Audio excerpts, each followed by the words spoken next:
BNSS की last video में हम लोग सेक्शन 183 को पढ़ रहे थे, जिसमें हम लोग ने 183 को बैराक के थ्रू समझा था और इसके कंसेप्चुअल क्लैरिटी को समझ लिया था अच्छे से। अब हम लोग कुछ स्पेसिफिक रेस्ट टॉपिक्स को भी इस वीडियो में कवर करेंगे, जिसमें हम लोग पहले पढ़ेंगे कि ओथ दिलाते वक्त जिसमें हम लोग पहले पढ़ेंगे कि कन्फेशन दिलवाते वक्त उसको ओथ में क्यों नहीं कन्वर्ट किया जाता, यानी कि उसको एज अ ओथ क्यों नहीं रखा जाता हमारे कन्फेशन को। पहला पॉइंट। दूसरा पॉइंट में हम लोग नोट्स को बनाएंगे। दूसरे में हम लोग सेकेंड पॉइंट में हम लोग नोट्स बनाएंगे, यानी कि 183 को पूरा लिखेंगे, जिससे आपको आपके नोट्स में काम आ सके। तो पहला क्वेश्चन हम लोग ये समझते हैं कि कन्फेशन के टाइप ओथ क्यों नहीं दिलाई जाती। देखिए इसका आंसर इसका लिखिए पहले। It is a matter of judicial prudence that oath is not granted while recording confessions.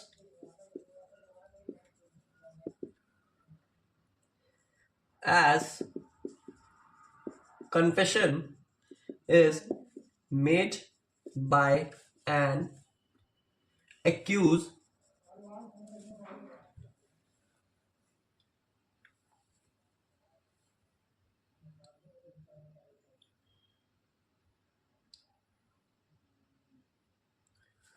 which shall not be administered.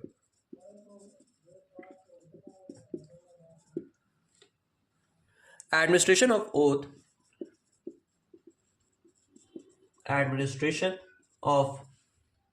oath will render the confession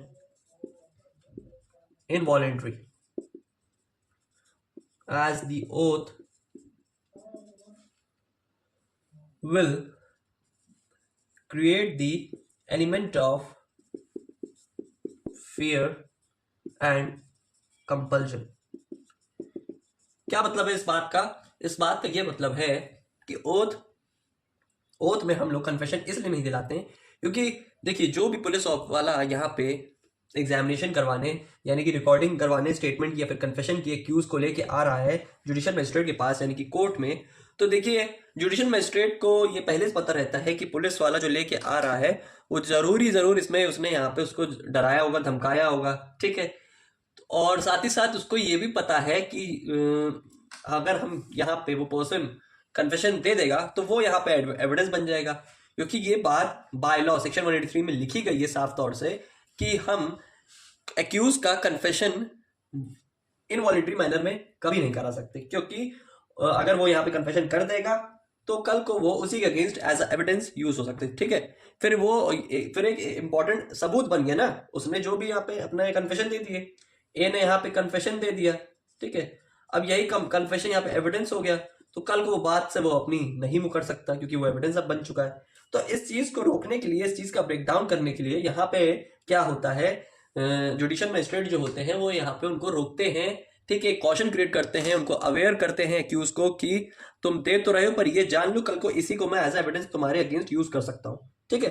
तो इससे बचने के लिए यहाँ पे क्योंकि एक तरीके से अगर वो जबरदस्ती दिलवा दिया जाएगा तो उसको डर है, जाहिर सी बात है, तो उस डर को खत्म करने के लिए कभी भी इन कन्फेशन को ओथ में नहीं दिया जाता, ठीक है। हाँ, स्टेटमेंट्स को रिकॉर्ड करने के लिए विटनेस के या विक्टिम के जो स्टेटमेंट होते हैं वो ओथ में आते हैं, लेकिन जो एक्यूज का कन्फेशन होता है वो ओथ में नहीं आता है, ठीक है, उसको ओथ में नहीं रखा जाता है। क्यों? क्योंकि वो इनवॉलंटरी होते हैं और उसको उसके अगेंस्ट यूज करना उसी के लिए प्रॉब्लम क्रिएट कर सकता है। तो ये चीज आपको बहुत ही ज्यादा जानना जरूरी है, ठीक है, क्योंकि ट्रायल में अगर मान लीजिए कभी भी ऐसा कुछ होता है तो वो आप ही के लिए प्रॉब्लम क्रिएट कर सकता है। तो कभी भी कन्फेशन का कॉन्ट्रडिक्शन में नहीं होता, ठीक है, ये भी जान लीजिए, क्योंकि उसको पता है वो बाद में वहां से अपने ट्रायल में मुकर सकता है। मान लीजिए यहाँ पे मजिस्ट्रेट के सामने उसने चलिए कन्फेशन नहीं दिया, अब बाद में उसने वहां दे दिया, ठीक है, अब उसको पता है कि हम इनवॉलंटरी मैनर में यहाँ पे नहीं दे सकते, ठीक है, और कल को देंगे तो फंस सकते हैं। तो इस चीज़ों को रोकने के लिए यहाँ पे ये चीज़ अप्लाई की जाती है ताकि आप यहाँ पे इस तरीके की सिचुएशन ना क्रिएट करें। ठीक है। तो हम लोगों ने अभी 183 क्लॉज 1 इससे पहले की पहली वीडियो में पढ़ा था, जिसमें हम लोग ने 183 क्लॉज 1 के साथ अपना 94 BSA प्लस 509 BNSS को पढ़ा था, जिसमें जो 94 BSA था ये हमारे बात करता था कि हम राइटिंग में जुडिशियल मजिस्ट्रेट आप हमारे स्टेटमेंट्स को राइटिंग में लाएगा, ठीक है। वो सारे रिकॉर्ड होके इन शॉर्ट वो प्रॉपर राइटिंग में रिड्यूस होंगे। और जो 509 BNSS था ये बात करता था जुडिशियल मजिस्ट्रेट को समन करने की, इन केस अगर रिकॉर्डिंग में कुछ प्रॉब्लम या फिर एरर या फिर कोई डिफेक्ट नजर आता है ट्रायल के दौरान। ये था। तो चलिए इसको भी अब लिख दे रहे हैं, यानी कि ये जो स्टेटमेंट है ये क्या एक्सप्लेन कर रही है। देखिए लिखिए, it is essential that the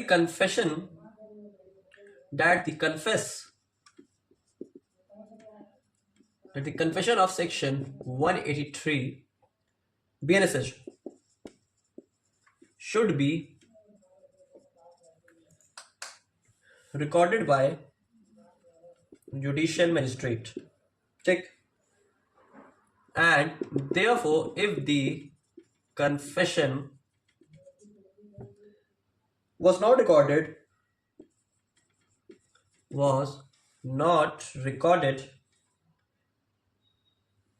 then the oral evidence of that confession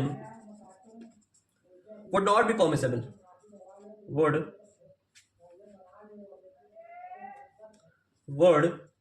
not be permissible. ठीक है। ये 94 कनेक्ट करता है यहाँ तक के स्टेटमेंट को। अब आगे बढ़िए। In fact section 94 BSA clearly says in the later part that if any matter is required by law,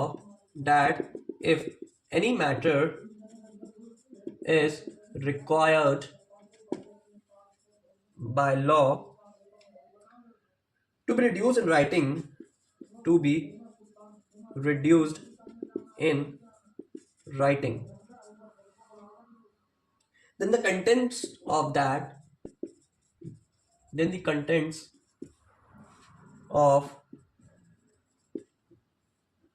matter can be proved by the record itself. Of that matter can be proved by the record itself. ठीक है। And oral evidence will not be allowed. Tick. Therefore, in case of section 183 BNSS, since it is mandatory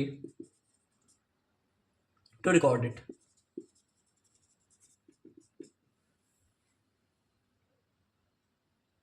it cannot be proved by oral evidence. ठीक है। Thus, judicial magistrate cannot appear in the court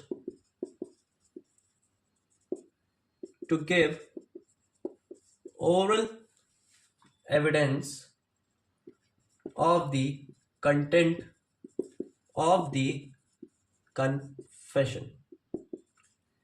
यानी कि जब judicial magistrate record कर रहा है उस statement को, तो वो यहाँ पे ट्रायल में नहीं पहुंच सकता कोर्ट में अपीयर होने के लिए ओरल एविडेंस के साथ। यानी कि जो कन्फेशन उसने दिया था अपने इन्वेस्टिगेशन के टाइम पीरियड में, ठीक है, तो वो वहां पे ट्रायल में दूसरे जुडिशियल मजिस्ट्रेट को ओरल एविडेंस में अपने कन्फेशन के कंटेंट्स को नहीं दे सकता। However, section 509 BNSS makes it clear makes it clear that the judicial magistrate can be summoned for giving the explanation regarding any defect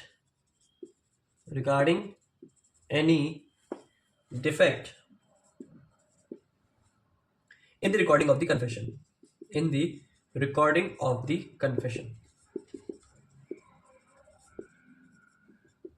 ठीक है, ये थी यहां तक की बातें। तो यहां तक तो ये थी 183 क्लॉज 1 तक की बातें। अब लिखते हैं हम लोग 183 क्लॉज 3 क्या कहना चाह रहा है हमें, क्योंकि हम लोग ने 183 का क्लॉज 2 ऑलरेडी सेक्शन 182 को पढ़ते वक्त कवर कर लिया था, उसके बारे में लिख लिया था। अब हम लोग लिखने जा रहे हैं 183 क्लॉज 3 के बारे में कि वो क्या बताना चाह रहा है हमें। 183 clause 3 is basically a guarantee that if he didn't want to make the confession,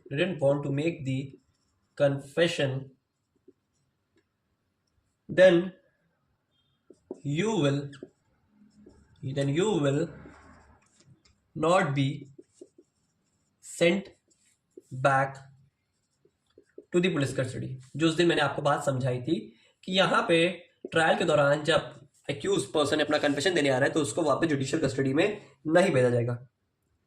Thus, the accused gets the guarantee that he is not bound to make confession before the judicial magistrate, and if he refuses to confess, then also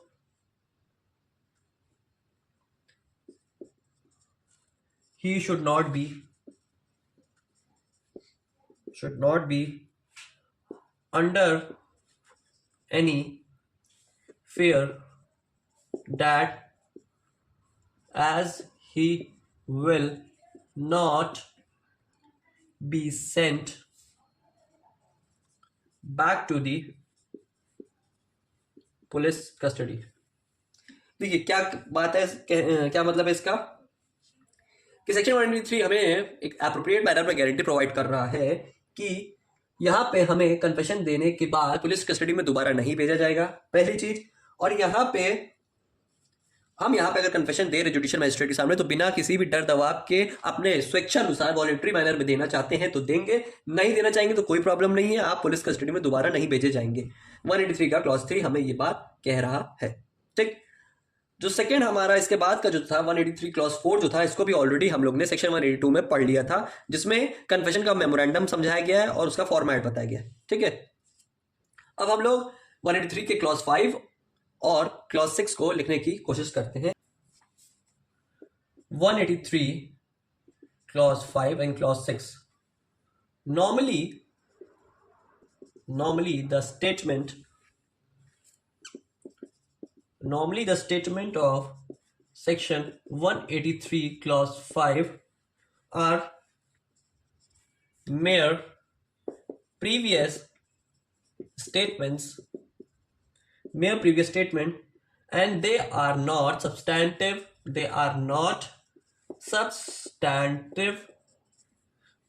piece of evidence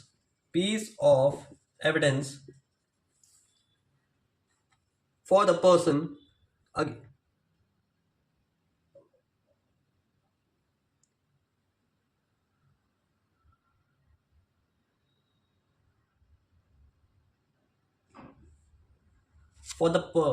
as a piece of evidence for the person going for trial. ठीक है, इसको हम लोग substantive piece of evidence नहीं मानेंगे। ठीक, rather the witness will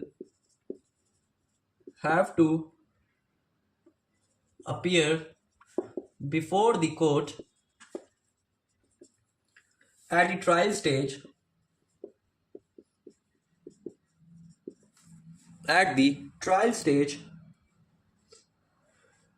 to undergo the examination in chief. To undergo the examination in chief. And there he will have to repeat the statement. And therefore he will have to repeat the statement. ठीक है. And then the previous statement made under, and then the PS लिख रहा हूँ, previous statement, ठीक है, made under section 183 clause 5 जिसके बारे में हम लोग बात कर रहे हैं, will be used for the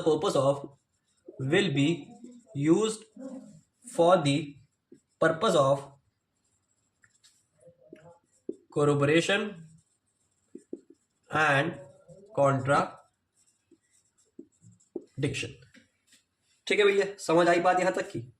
क्या कह रहा है 183 का क्लॉज 5 हमें कि हम यहाँ पे कन्फेशन को हटा के जो नॉर्मली विटनेस की स्टेटमेंट ले रहे हैं, ठीक है, तो वो यहाँ पे पहले जो अपने कहाँ पे रिकॉर्ड करवाने के टाइम जब स्टेटमेंट जो बोल रहे हैं जुडिशियल मजिस्ट्रेट के सामने, ठीक है, और यहाँ पे जो ट्रायल के टाइम पीरियड में जो ट्रायल स्टेज में जो जुडिशियल मजिस्ट्रेट के सामने विटनेस या फिर हमारे विक्टिम साहब स्टेटमेंट देने आ रहे हैं, तो वो यहाँ पे as a examination in chief treat किया जाएगा, ठीक.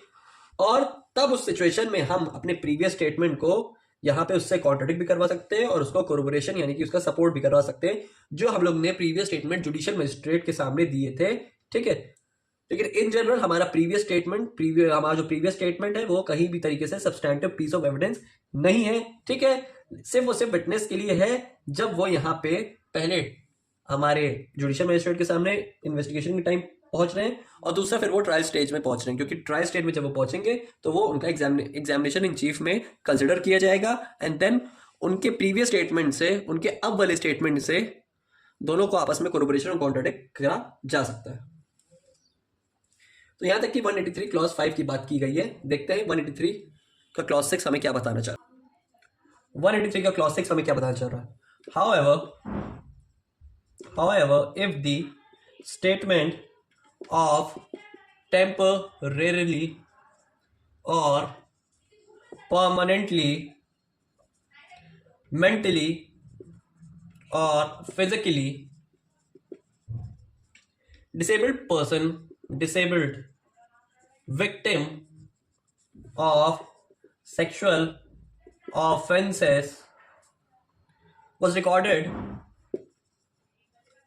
अंडर सेक्शन 183 क्लॉज 6, ठीक है, कि यहाँ पे फिजिकली और मेंटली डिसेबल्ड पर्सन के यानी कि अनफिट पर्सन के और साथ ही साथ सेक्सुअल ऑफेंसेस के विक्टिम के यहाँ पे रिकॉर्ड 183 क्लॉज 6 में रिकॉर्ड किए जाएंगे.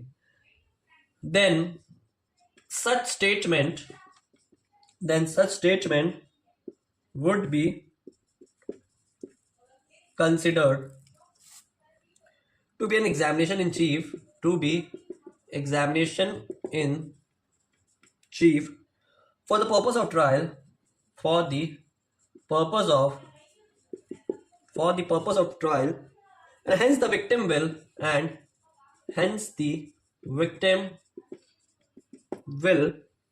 not have to appear again at the stage of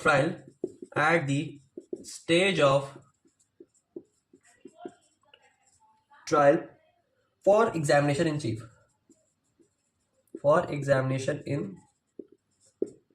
chief. Rather, she will be straight away subjected to cross examination.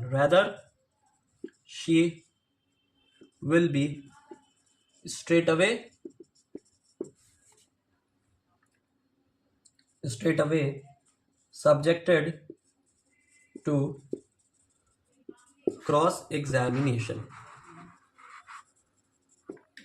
ठीक है.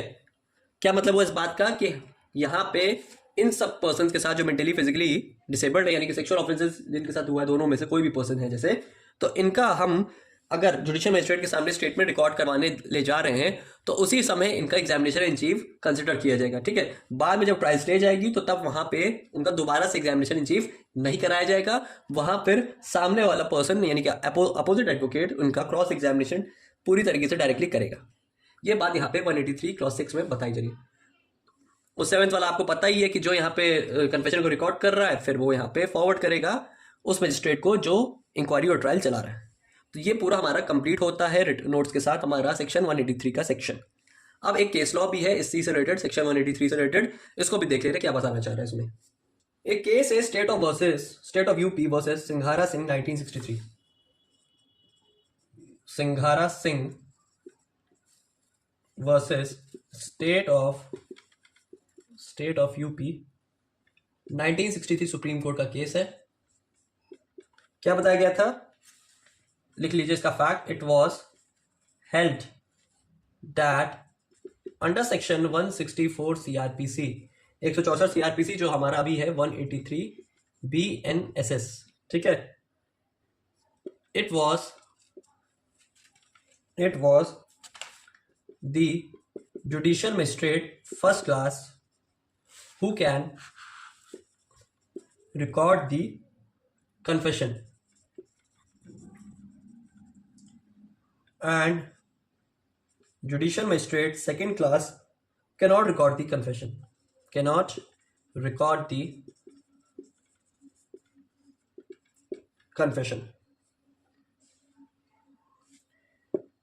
judicial magistrate first class cannot take the confession orally, rather he has to